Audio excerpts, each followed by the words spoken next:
Journal d'un Syrien parti à la rencontre d'Israël. C'est un blog tenu par Alexandre Rifaï, écrivain franco-syrien qui n'a pas peur de dire ce qu'il pense, notamment sur les réseaux sociaux où il est suivi par plus d'une dizaine de milliers de personnes tout de même. J'ai décidé d'aller à la rencontre de ceux qui m'étaient désignés comme éternels ennemis, adopter leur point de vue, apprendre leur version de l'histoire et se l'approprier. C'est ce qu'Alexandre écrit donc sur son blog et il est avec nous en direct sur Radio J ce matin. Bonjour Alexandre.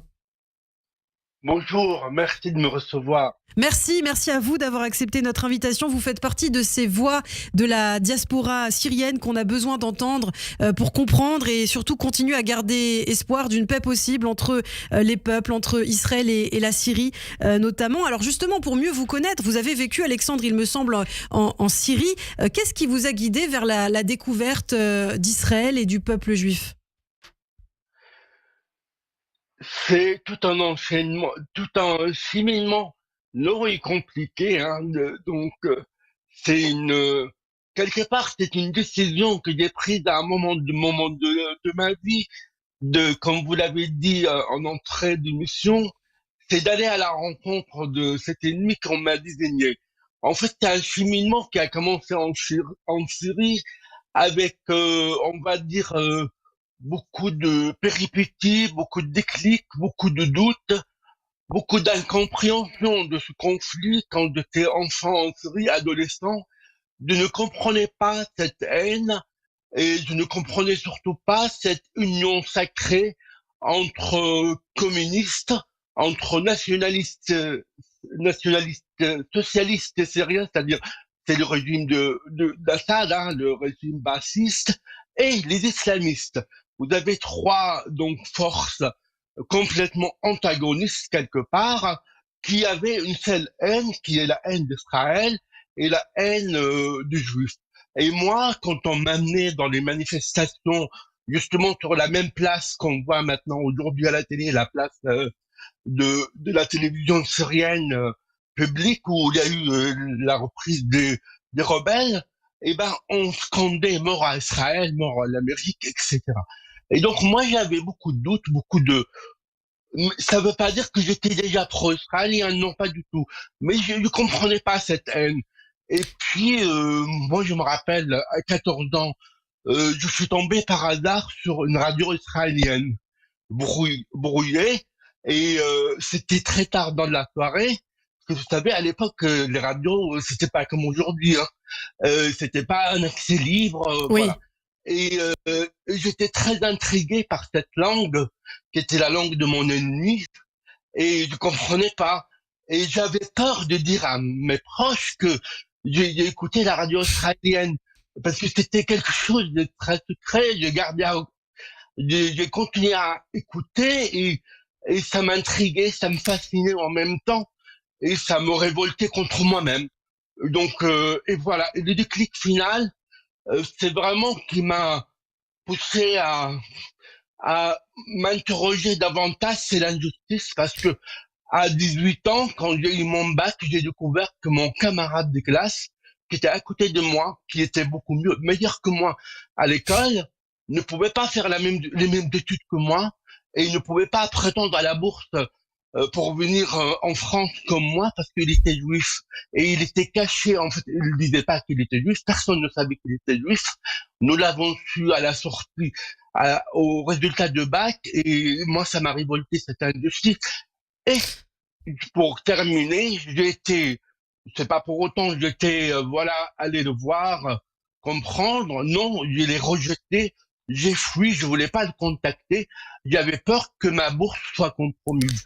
Et cette lâcheté et cette injustice à la fois m'ont toujours habité quand je suis arrivé en France, et Mais ça m'a aidé à faire mon cheminement. Mais en tout cas, vous vous êtes bien rattrapé depuis, Alexandre. Alors pour parler de la situation actuelle, vous avez indiqué que votre neveu avait été enfermé à la prison de Sednaya. Hein. On a vu ces images terribles d'abattoirs humains, d'enfants qui découvraient la lumière du jour après des années de détention, notamment Sednaya, véritable structure de la mort construite par le régime de Bachar el-Assad.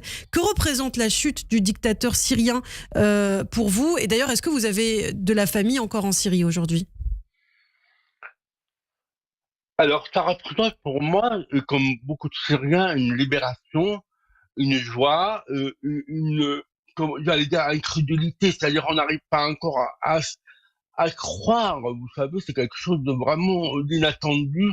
Donc ça représente une libération, ça représente pourtant, malgré tout, une interrogation, une inquiétude aujourd'hui pour la suite de la Syrie. Dès le premier jour, j'ai dit que je suis très très heureux de la chute de Bachar el-Assad, mais je suis très inquiet de la suite dans le sens où je ne veux pas remplacer un dictateur bassiste, sanglant, par un régime islamiste. Donc voilà. Hmm. Oui, bien sûr, il y a de la famille en Syrie les gens, voilà, je fais partie de ceux qui sont en fait entre deux, c'est-à-dire ma mère est d'une famille alaouite et mon père est d'une famille sunnite. Et donc à la fois, malheureusement, cette séparation, on voit aussi dans les réactions, c'est-à-dire dans la partie sunnite, on se réjouit beaucoup plus que dans la partie alaouite, qui est inquiète aujourd'hui de la suite des événements. Bien sûr. Alors vous avez par ailleurs interpellé sur les réseaux sociaux Emmanuel Macron, Alexandre, puisque vous êtes très actif sur Twitter, notamment après la demande de la France à Israël de se retirer de la Syrie. Vous avez écrit « Au contraire, les Syriens applaudissent ». Quel message vous souhaitez faire passer aujourd'hui à la France et au Quai d'Orsay qui exige d'Israël justement qu'elle se retire de la Syrie ? Je dirais, le message que j'aimerais passer, c'est ne pas, nous l'avons vu pour le Liban, c'est toujours des prises de position. On a l'impression que c'est des prises de position déconnectées de la réalité. Comme au Liban, il y a beaucoup de Libanais qui souhaitent et qui souhaitaient il y a quelques semaines, on les a entendus beaucoup sur les réseaux sociaux, la chute le départ, l'anéantissement surtout de Hezbollah. Et nous avons un président de la République qui ne prononce même pas, le nom de Hezbollah. Et donc c'est très très problématique. Tout à fait, et on l'a vu. Alors je ne sais pas si vous pouvez confirmer ces informations, Alexandre. Les résidents de villages druzes au sud de la Syrie ont annoncé qu'ils voulaient vivre sous les règles israéliennes et ont demandé à Tzal de ne pas quitter leur village et de les laisser aux mains des islamistes. Vous pouvez corroborer ces Oui, informations ?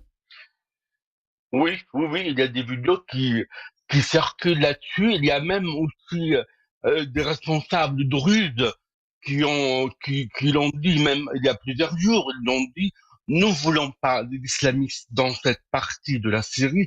Et si jamais les islamistes arrivent dans cette région, nous préférons d'être sous contrôle israélien. Ils ont même demandé à Israël de bombarder en fait les productions islamistes qui viendraient dans le sud de la Syrie. Et bien sûr, il y a une inquiétude parce que les islamistes aujourd'hui se sont emparés du pouvoir et de manière unilatérale. Ils n'ont pas invité les autres partis composantes des oppositions à participer à cette période de transition. Et c'est très inquiétant. Eh bien, merci beaucoup, Alexandre Rifaï, d'avoir témoigné ce matin sur Radio J. Merci. Merci à vous de me recevoir. Merci infiniment, et vous allez sortir bientôt votre livre. On aura l'occasion de vous recevoir, Un Syrien en Israël. À très bientôt. Merci. Tout à fait. Merci, au revoir. Bonjour à tous.